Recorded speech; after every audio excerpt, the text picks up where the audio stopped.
මේ තියෙන්නේ මගේ අනුජ්ගේ ගෙදර.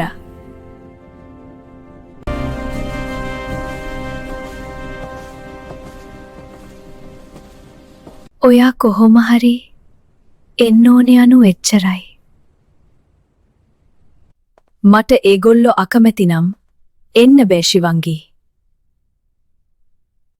මේ මොඩිට නම් පිස්සු මිනිස්සයොන්ව නයිත් එක්ක තියන්න පුළුවන්ද? මං කොහොම හරි ඒක කරනවා එච්චරයි. ඔයා මේ කරන්න යන්නේ නාග ලෝකෙට විරුද්ධ දෙයක්.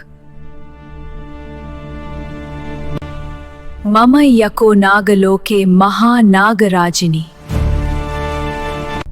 මම කරන්නේ මට ඕන දේ එච්චරයි. මමයි මෙතන රජින ලොකු කමකට කියනවා නෙමෙයි දැනගන්න කිව්වේ.